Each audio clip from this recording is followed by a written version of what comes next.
రాజన్న సిరిసిల్ల జిల్లా తంగళ్లపల్లి మండల కేంద్రంలోని మహిళా గ్రామైక్య సంఘం భవనంలో వైద్య శిబిరాన్ని నిర్వహించారు. ముఖ్య అతిథులుగా మండల స్పెషల్ అధికారి ఆర్డీఓ ఎల్ రమేష్, మండల పరిషత్ అభివృద్ధి అధికారి లక్ష్మీనారాయణ పాల్గొన్నారు. ఈ సందర్భంగా డాక్టర్ స్నేహ మాట్లాడుతూ రాష్ట్ర ప్రభుత్వం స్వచ్ఛందనం పచ్చందనం 4వ రోజు ఆరోగ్య సంరక్షణ కార్యక్రమంలో భాగంగా హెల్త్ క్యాంప్ నిర్వహించామని అన్నారు. పరిసరాలను పరిశుభ్రంగా ఉంచుకుంటే సీజనల్ వ్యాధుల బారిన పడకుండా ఉండవచ్చన్నారు. మురికి నీటి నిల్వలు ఉండకుండా జాగ్రత్తలు తీసుకోవాలని సూచించారు. బీపీ చెకప్, షుగర్ పరీక్షలు చేసి అవసరం ఉన్న వారికి మాత్రలు ఇప్పించామన్నారు. జ్వరం ఉన్నవారికి రక్త పరీక్షలు హాస్పిటల్లో చేయిస్తున్నామని తెలిపారు. హెల్త్ క్యాంపులో ఎంపీఓ మిర్జా అబ్దుల్ అహ్మద్, గ్రామ కార్యదర్శి, వైద్య సిబ్బంది, ఏఎన్ఎం, ఆశా వర్కర్లు, ప్రజలు తదితరులు పాల్గొన్నారు.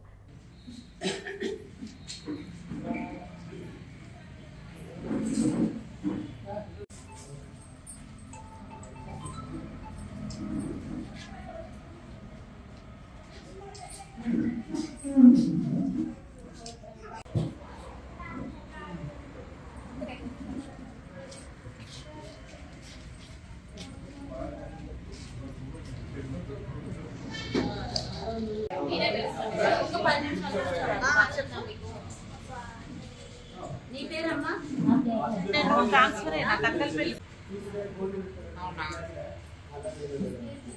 సిరిసిల్ల గవర్నమెంట్ హాస్పిటల్ చిట్టిని స్కానింగ్ చేస్తారు. ఆ స్కానింగ్ బట్టి మీకు ఏమైనా ఇబ్బంది ఉందా? అమ్మనికి ఏం ప్రాబ్లం ఏంటి? నీకు ప్రాబ్లం ఏంటి? ఈరోజు రాష్ట్ర ప్రభుత్వం చేపట్టిన స్వచ్ఛదనం పచ్చదనం కార్యక్రమంలో భాగంగా ఇక్కడ హెల్త్ క్యాంప్ తంగలపల్లి ఏరియాలో మహిళా భవన్లో హెల్త్ క్యాంప్ జరిపించడం అనేది జరుగుతుంది. ఈ కార్యక్రమాన్ని అందరూ ఇక్కడున్న ప్రజలందరూ వినియోగించాలని కోరుకుంటున్నాను. ఇంకా ప్రస్తుతం ఉన్న పరిస్థితి ఏంటంటే సీజనల్ డిసీజెస్ అనేవి చాలా ఎక్కువగా పెరుగుతున్నాయి.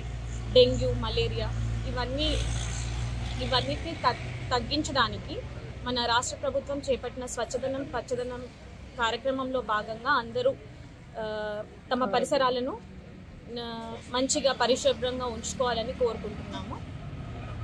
ఈరోజు ఇక్కడ బీపీ, షుగర్ చెక్ చేయడం అనేది జరుగుతుంది. ఇంకా ఫీవర్స్ కూడా ఎంతమందికి ఉన్నాయో వాళ్ళందరినీ టెస్ట్ చేసి అవసరం ఉన్న వాళ్లకు పరీక్షలు జరిపించడం అనేది జరుగుతుంది. ఇంకా మందులు కూడా ఇవ్వడం జరుగుతుంది.